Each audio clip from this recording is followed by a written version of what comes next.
Sa ngalan ng Ama, ng Anak, ng Espiritu Santo, sumainyo ang Panginoon. Mga kapatid, aminin natin ang ating mga kasalanan upang tayo maging marapat gumanap sa banal na pagdiriwang. Inaamin ko sa makapangyarihang Diyos at sa inyong mga kapatid na lubhang nagkasala sa isip, sa salita at sa gawa at sa ating pagkukulang. Kaya sinasabi ko sa mahal ng Haling Maria, sa lahat ng mga anghel at sa inyong mga kapatid, na ako'y panalangin sa Panginoon ating Diyos. Kaawaan tayo ng makapangyarihang Diyos, patawarin tayo sa ating mga kasalanan at patnubayan tayo sa buhay na walang hanggan. Amen. Panginoon, kaawaan mo kami. Panginoon, kaawaan. Kristo, kaawaan mo kami. Kristo, kaawaan. Panginoon, kaawaan mo kami. Panginoon, kaawaan.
Manalangin tayo.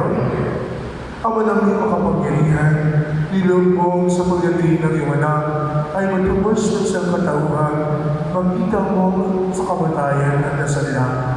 Ipagkaloob mo na ang mga nagdiriwang sa kanyang pagkatawang tao, nang may kapagkumbabaan at katapatan, at maging dapat na makasalo sa manunubos namin ito na siya namamagitan kasama ng Espiritu Santo na nagpasok pa sa walang hanggan. Amen.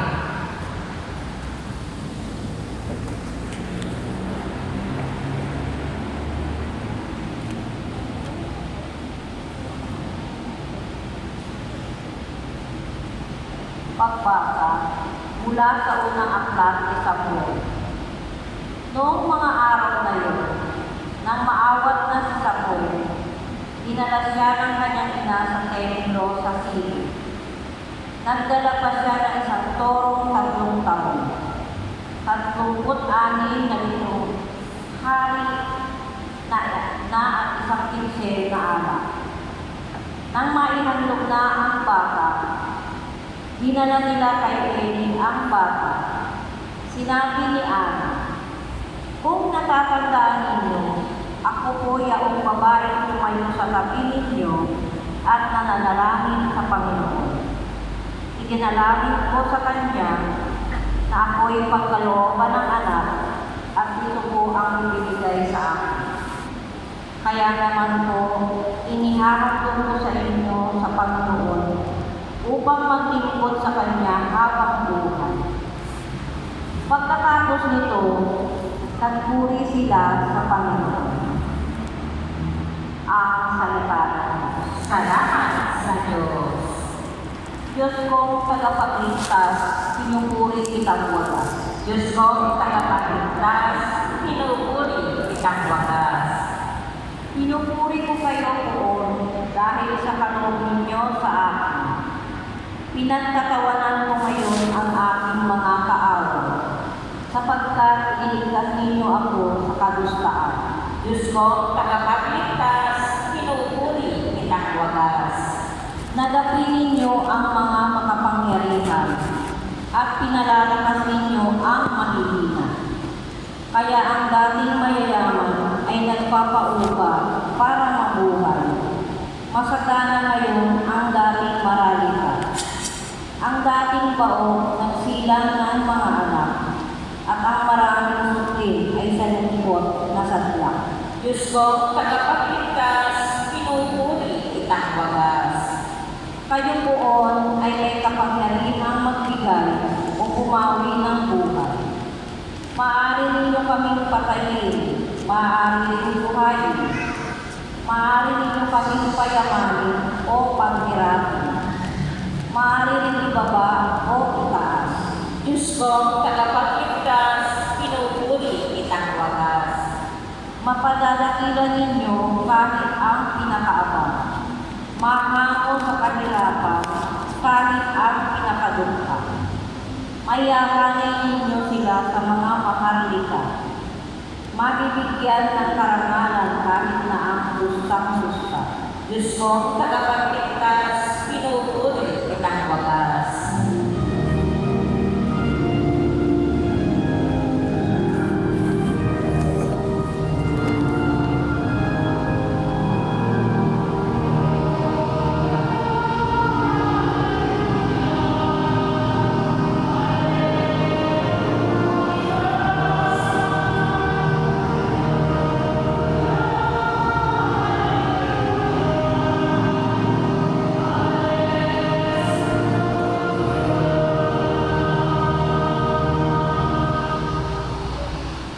Sumainyo ang Panginoon. At sumayon Ang mabuting balita ng Panginoon ayon kay San Lucas. papuri sa iyo, Panginoon.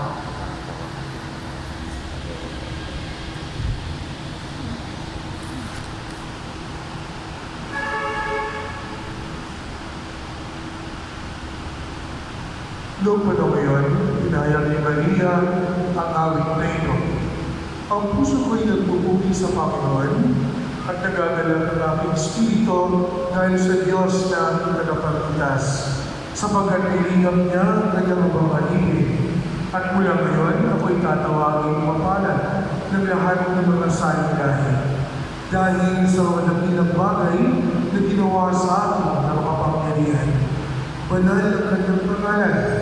Tinabagan niya ang mga may takot sa kanya sa lahat ng mga saling-saling lahi.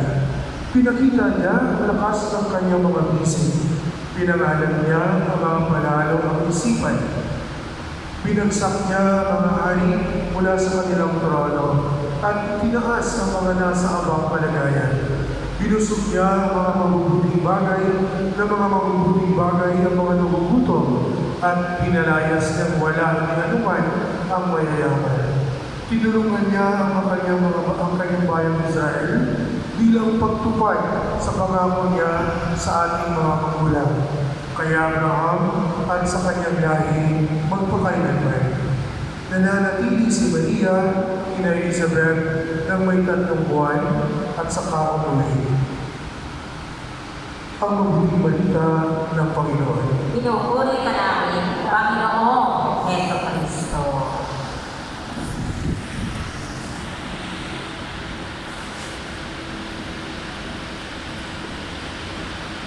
Malapit na tayong matapos. Palakpakan natin ang Panginoon at ang ating mga sarili. Pero, may mga natapos na. May mga hindi na bumalik. No? Malapit na tayong matapos sa 9 days, pero may mga maaga na natatapos na. Diba? Pero magpasalamat tayo sa Diyos dahil isa tayo doon sa nananatili sa ating layunin na tatapusin Tapusin natin ang siyam na araw ng Misa de Gallo. Mga kapatid, ang tao ay masaya, ang tao ay malungkot. Sa kalungkutan, ang sabi na ni Father David Concepcion, I am very inspired with his reflection. No? Ang sabi na ni Father David, na ang tao pag nalungkot, may mga stages. May tao na nalulungkot na hindi magsasalita, hindi kakain. May tao din na nalulungkot na salita ng salita. At may tao din na nalulungkot na nasa isang tabi lamang at kumakanta na malulungkot na mga awili. Ganon din ang masaya. May mga masaya na nakangiti lamang at walang sinasabi. May mga masaya na talaga kumakalakak. At may mga masaya na kumakanta sa kanilang kasayahan. Kahit sa Litonado, kumakanta sila dahil masaya sila. Kaya dito, yung mga asawa ninyo, pag umaga, pag kumakanta yan, masaya yan, no? Pansinin ninyo, dahil pag hindi nyo pinansin na kumakanta, baka tutupakin yan. No? Hindi yan magiging masaya ulit. No? Kaya, kung ang inyong mga asawa sa umaga, pag kumakanta yan, nako, magsaya kayong dalawa dahil walang tubig yan. No? Kaya ang kasayahan ay pwede natin ma-express sa iba't ibang level. At ang pinaka mataas na pag-express sa kasayahan ay kakantahin mo ang huni na iyong nararamdaman na kasayahan. Ito ngayon ang nangyayari kay Maria. Si Maria ay kumakanta sa kanyang pasasalamat sa Diyos. Dahil you can just imagine, no? Si Maria ay 12 to 14 or 16 years old na dalaga na at ang kanyang responsibilidad ay napakalaki. Pero si Maria ay sigurado tugmang at hindi niya pwedeng itago ang kanyang kasiyahan at kinakanta ni Maria ang kanyang kasiyahan. Ang puso ko ay nagpupuri sa Panginoon at nagdadala ang aking espiritu dahil sa Diyos na aking tagapagligtas. Mga kapatid, sa pag-celebrate, sa pagdiwang natin ng Pasko, marami na magsasabi na malungkot ang kanilang Pasko. Malungkot dahil hindi dahil wala. No?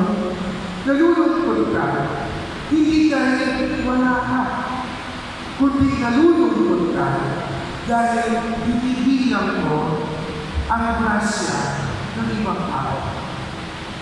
Hindi mo tinitingnan, kinukumpara mo ang iyong sarili, ang Pasko mo na kasama ang pamilya mo, kinukumpara mo palagi sa iyong mga kapitbahay, sa iyong mga kaibigan.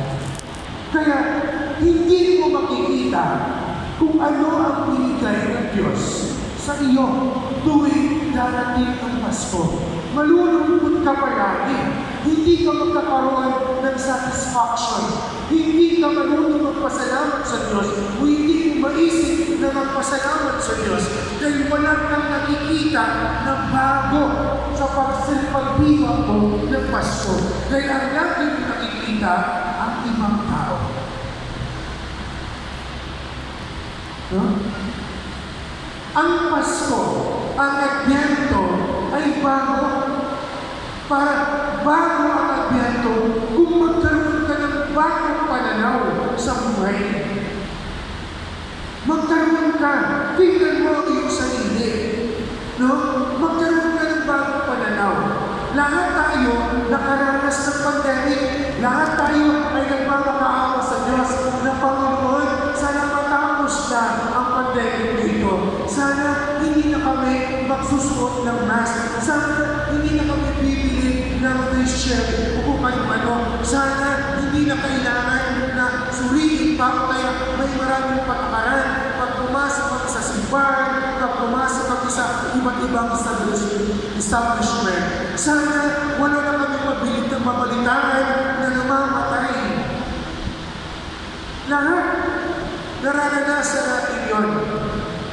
Pero bakit pagdating sa Pasko, walang magpasalamat na Panginoon, maraming salamat. Dahil ngayong Pasko na ito, malaya kami ipagdiwang ang iyong kapaskuhan, ang iyong pagdating. Hindi natin maaalala kung anong grasya, napakalaking grasya na binigay ng Diyos sa atin na bumalik tayo sa normal na ito.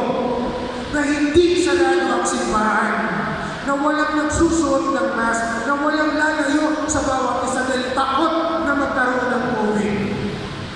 Isa yun sa dapat natin ipagpasalamat. Isa yun dapat sa dahilan na hindi natin sasabihin na malungkot ang Pasko natin dahil hindi tayo nakabili ng cake, hindi tayo nakabili ng amunado, hindi tayo nakaluto ng mga ganito. Ganyan, baguhin natin ang pananaw sa Pasko. Suriin natin, tingnan mo ang iyong mga anak, ang pamilya, tingnan mo kung paano hanggang ngayon tayo ay nakarating at magdiwang ulit ng Pasko. Sana yun ang gagawin natin. No? Hindi yung ikukumpara natin palagi ang ating mga sarili sa iba. Dahil tingnan natin at sana makita natin at sana malaman natin na ang bawat isa sa atin ay binigyan ng Diyos. Kaya naman, hindi lahat ang nakakakita ito. Ngayon, pag binibigyan ka, sasabihin pa natin, ito lang. No? Binibigyan ka naman eh. Pero hindi ka kontento. Sasabihin mo, bakit sila iba yung binigay nila sa bakit sa akin, lechon manok lang, pero bakit sa kanila, lechon baboy? Bakit sa kanila, bakit sa amin, ang binigay lang, ay ganito lang, bigas lang, pero doon, nabalitaan namin, yung binigay siya ng pera. Paano ka magpasalamat kung gano'n? No?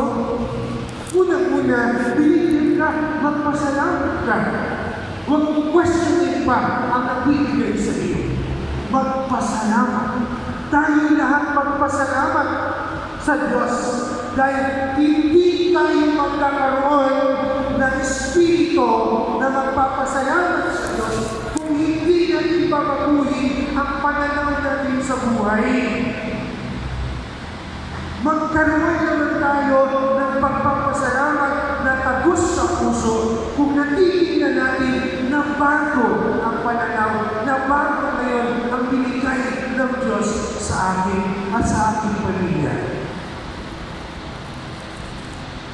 Mga kapatid, hindi sana nakabase sa material ng mga bagay. Tingnan sana natin kung gaano kabuti ang Diyos.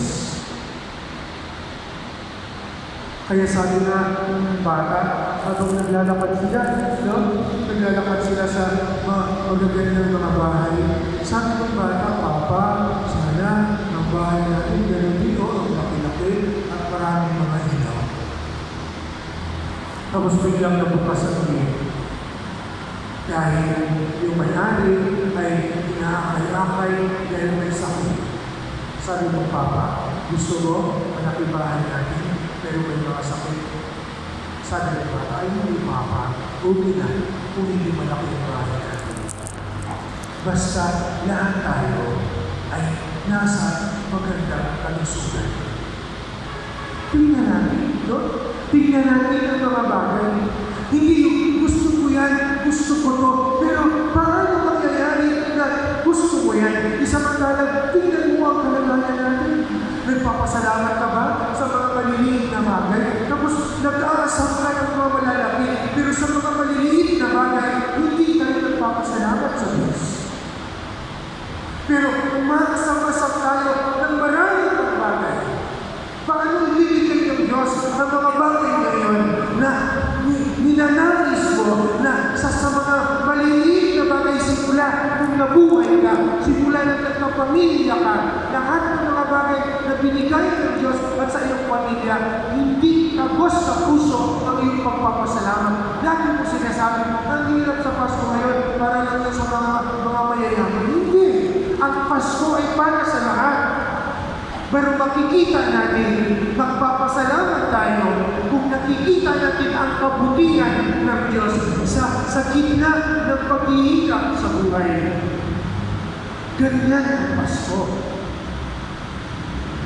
Kaya sana, suriin natin ang ating mga sarili. No?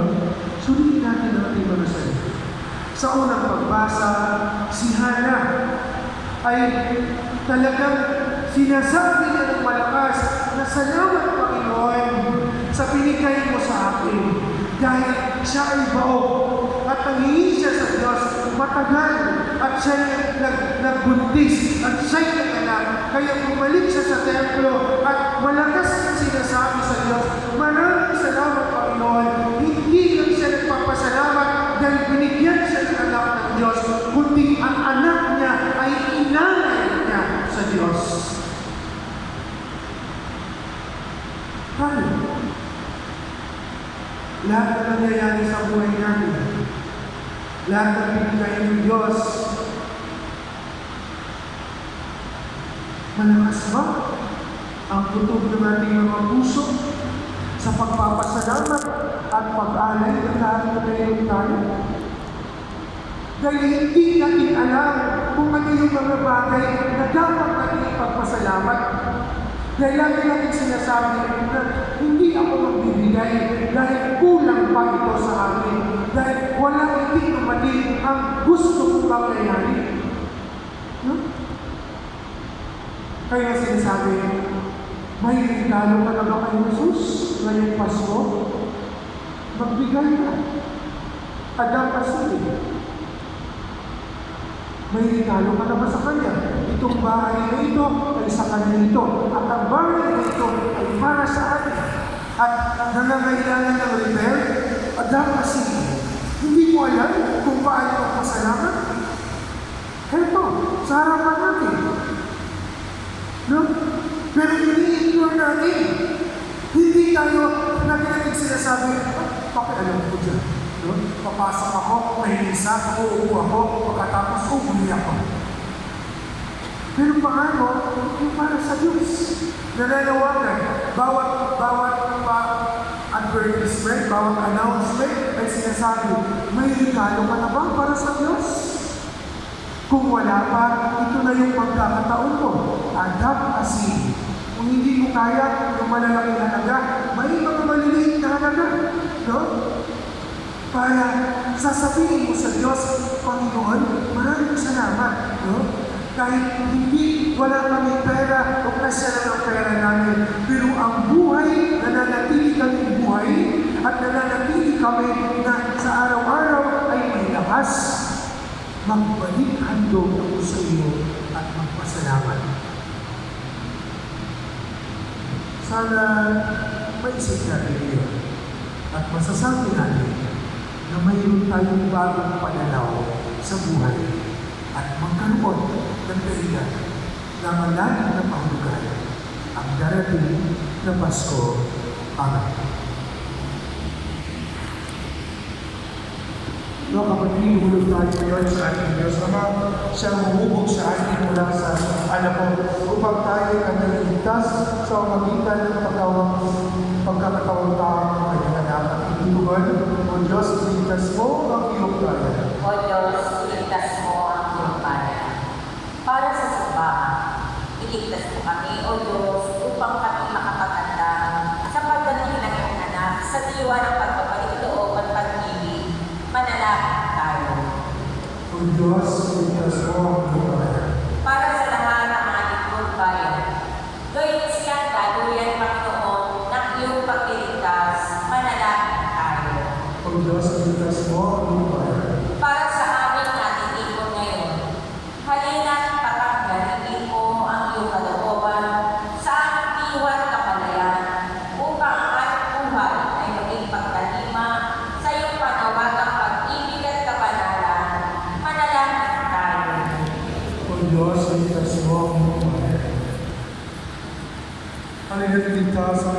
ang Ama sa pamitan ng anak na sa Kristo siyang hari ng lahat ng mga bansa at magpusaligan ng iyong simbahan. Hininamin ito sa pagkaan niya, aming Panginoon at Pangulubos. Amen. Para na lang po sa mga dapat ng Pangilo, pwede na po ngayong humingan o pwede po ng maraming salamat.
Manalangin kayo mga kapatid, papaghahain natin ikalugdan ng Diyos ang makapangyarihan. At ang ginawa ng Panginoon, itong paghahain sa iyong mga kamay, sa kapurihan at karangalan, sa ating kapakinabangan, at sa buong sambayan niyang banal. Pamanangin ng ikahadulog kami ng tuwan at sa tapat na paglinang ngayong ihain namin ang mga alay ng iyong kapala upang sa paglingkod namin ito kami ang dalisahin ng pagpapalang mo. Sa pamamagitan ng Kristo kasama ng Espiritu Santo, magpasawalang hanggan. Amen. Sumayin niyo ang Panginoon. At sumayo rin. Itaas sa Diyos ang iyong puso at diwa. Itinaas natin sa Panginoon. Pasalamatan natin ang Panginoon ating Diyos. Marapat na siya ay pasalamatan. Ama natin makapangyarihan, tunay ang marapat ng kawalan ng pasalamatan sa pamamagitan ng Yesu Kristo na aming Panginoon. Ang pagsusugo mo sa Kanya ay pinahayag ng lahat ng mga propeta. Ang pagsilang niya ay pinananabikan ng manabaling kanyang inang tunay sa kapangyarihan ng Espiritu Banal. Ang patuloy niya ay nilahad sa Juan Bautista sa kanyang pagbibigyan. Ngayong pinaghahandaan namin ang maligayang araw ng kanyang pagsilang, kami nananabik at nanalangin lubos na magharap sa kanyang kadakilaan. Kaya kaisa ng mga anghel na nagsisiawin ng papuri sa iyo nang walang humpay sa kalangitan. Kami nang bubunyi sa iyong kadakilaan. Santo, Santo, Santo, Panginoon Diyos na mga hukbo, napupuno ang langit at lupa ng kadakilaan mo. O sana sa kaitaasan, pinagpala na palito sa ngalan ng Panginoon, o sana sa kaitaasan. Pamanangin pa na, ito ang bukaling talang kumanalan. Kaya sa pamamagitan ng Espiritu, gawin mo manahal ang kaloob na ito upang para sa amin maging katawan ng dugo ng ating Panginoong Yesu Cristo. Bagong napiligtiksan ko sa loob ng maging Lord, ginawa pa niya tinapay, pinasalamatan na niya, pinaghali-hali ngayon, niyamot sa kanyang malagay at sinabi, "Tanggapin niyo lahat ito at kami. Ito ang aking katawan na ihahandog para sa inyo."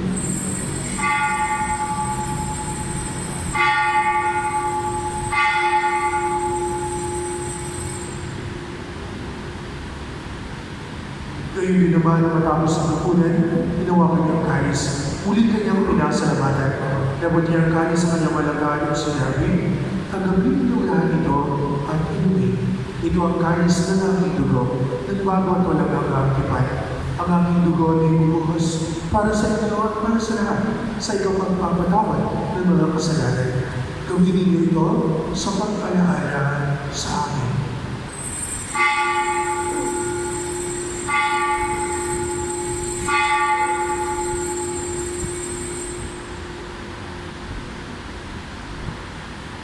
Ipagbunyi natin ang misteryo ng pananampalataya. Si Kristo'y namatay, si Kristo'y nabuhay, si Kristo'y babalik sa wakas ng panahon. Ang maginagawa namin ngayon ang pag-alaala sa pagkamatay muling pagkabuhay ng iyong anak, kaya tinialay namin sa iyo ang tinapay na nagbibigay buhay at ang kalis na nagkakaloob ng kaligtasan. Kami nagpapasalamat dahil kami iyong pinarapan na tumayo sa harap mo para maglingkod sa iyo. Isinasama namin kami magsalo-salo sa katawan ng dugo ni Cristo ay mabuklod sa pagkakaisa sa pamamagitan ng Espiritu Santo.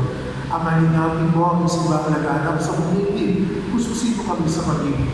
Kaisa ni Francisco ng Santo Papa at ni Roberto ng Obispo at ng Dagang Kaparian. Alalahanin muli ng mga kapatid ng hinihintay na may pag-asang sila'y muling mabubuhay, nalubid ang lahat ng mga pumanaw. Kawan mo sila patuloyin sa iyong kalinlangan. Kawan mo pagkitapanin kami lahat na makasalo sa iyong buhay na walang wakas. Kaisa ng Malabaring Maria ng Diyos, isa na siya na kabiyak ng kanyang puso, kaisa ng mga apostol ng lahat ng mga banal na nabuhay dito sa mundo sa daigdig na may kalulugod sa iyo. May pagdiwang nawa namin ang pagpupuli sa ikakarangal mo sa pamamagitan ng anak ng aming Panginoong Yesu Cristo. Sa pamamagitan ni Cristo, kasama niya sa Kanya ang lahat ng parangal ng papuri sa iyo. Diyos Amang makapangyarihan, kasama ng Espiritu Santo, magpasa walang hanggan.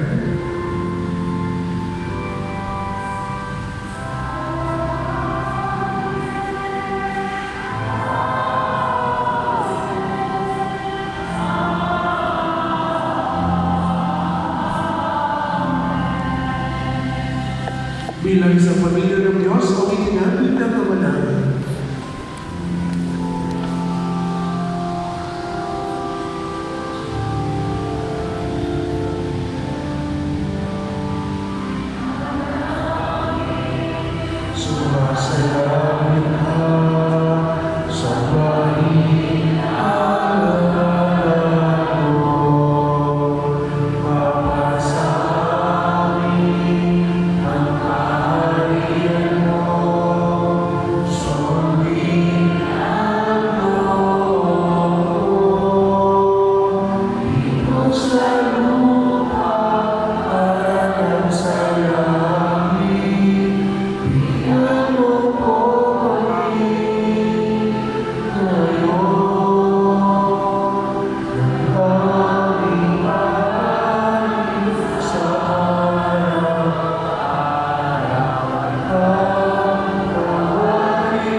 Hindi lang kami ang sa ng masama, pagkalooban ng kapayapaan, araw-araw, ligtas sa kasalanan at nilayaw sa lahat ng kapahamakan. Samantalang ang pinananabikan ng luminang araw na pagpapahayag ng tagapagligtas ng sa Yesu Cristo. Sapagkat iyo ang kaharian at ang kapangyarihan ng kapurihan magpakailanman. Amen. Panginoon Yesu Cristo, sila di po sa mga apostol, kapayapaan ang iniwan ko sa inyo, aking kapayapaan ang binibigay ko sa inyo. Kung kaya ko aming pananampalataya at huwag ang aming pagkakasala, pagkakauman ng kami ng kapayapaan pagkakaisa ayon sa iyong kalooban. Kasama ng Espiritu Santo, magpasa ka ng hanggan. Amen. Ang kapayapaan ng Panginoon ay laging sumainyo. At sumayin. Magbigay kayo ng kapayapaan sa isa't isa. Peace. Kordero ng Diyos na nag-aalis ng makasalanan sa liputan, maawa ka sa amin. Kordero ng Diyos na nag-aalis ng makasalanan sa liputan, maawa ka sa amin. Kordero ng Diyos na nag-aalis ng makasalanan sa liputan, ipagkaloob sa amin ang kapayapaan.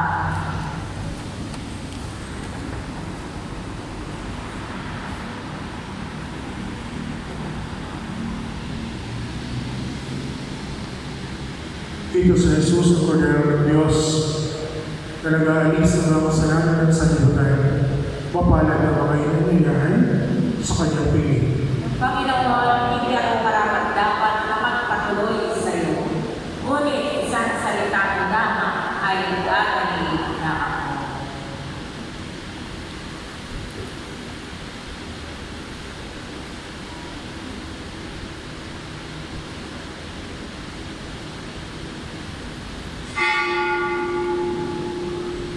Pananalang ko sa lahat ko ng natanggap ng banal na komensyon, manatili po muna tayo sa ating mga upuan. At ang komensyon ko ay gagawin by Rose, may mga asaret kong gagabay sa inyo. Maraming po salamat.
Announcement po.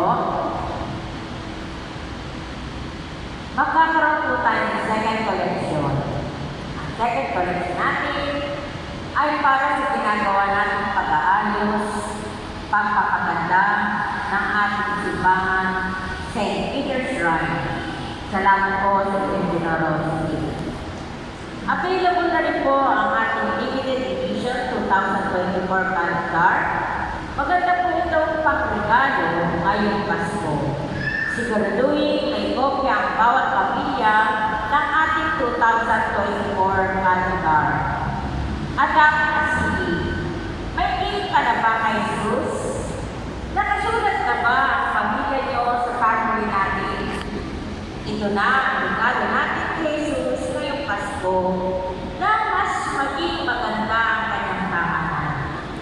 Huwag hayaang walang pailambak ang pamilya niyo sa ating anak asili. Susunod kong gagawin ang ating logo. Salamat po at kung tatalakan po kayo sa office para sa inyong donasyon. Sa Sunday, December 24, ang misa natin para sa Piras ng Pasko, alas 5, alas 6, alas 7, alas 8, at alas 9 ng gabi. Dapat magsimba muna ang lahat ng pamilya bago mag-Noche Buena. At sa labas at sa Lunes, December 25, araw ng Pasko, ang mga misa natin ay parang linggo. 6, 7, 8, 9, 10, 11 ng umaga, alas 12 ng tanghali, at 1, 2, 3, 4, 5 ng hapon, 6, 7, 8, 9 ng gabi.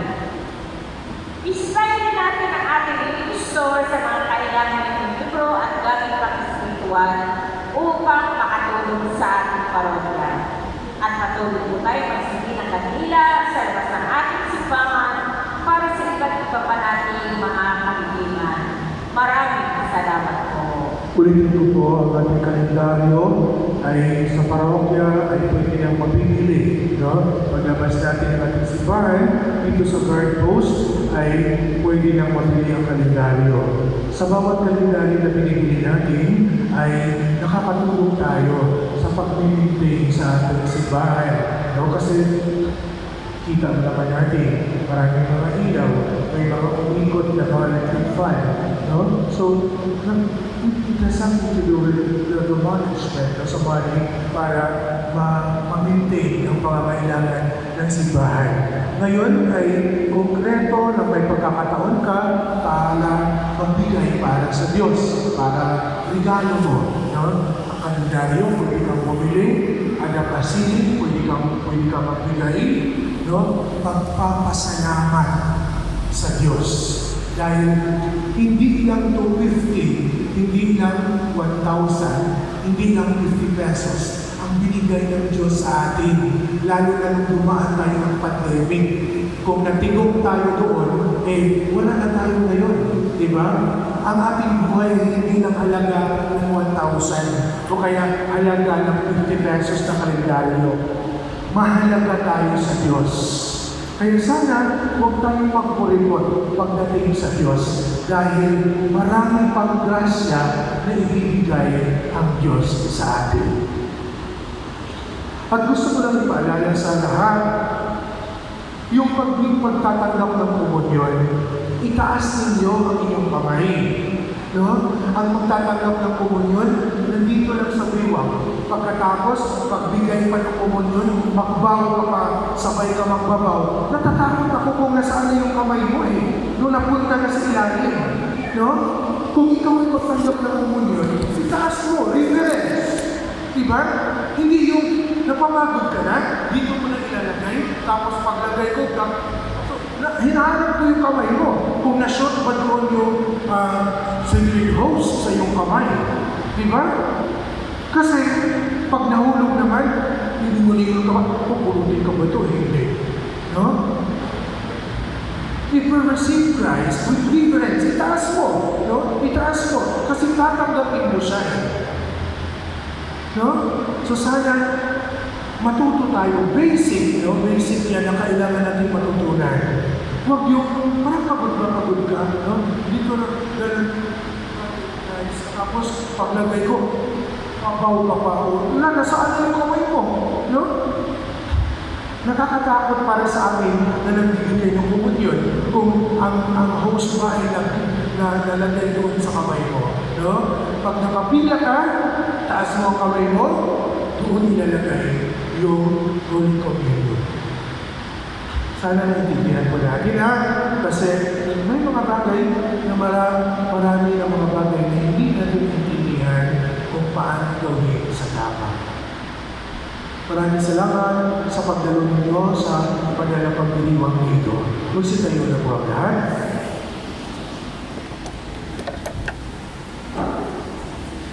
Manalangin tayo.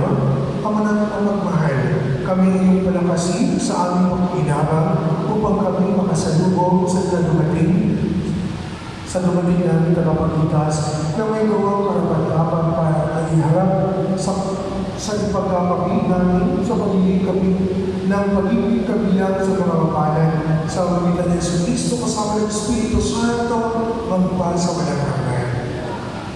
Sumayin niyo ang Panginoon At sumayin rin. at pagpalain kayo ng mga pangyarihang Diyos, Ama, Anak, at Espiritu Santo. Amen. Tapos na ang banal na pagdiriwang, pumayo kayo sa kapayapaan at pag-ibig ni Kristo. Salamat sa Diyos.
Mercy.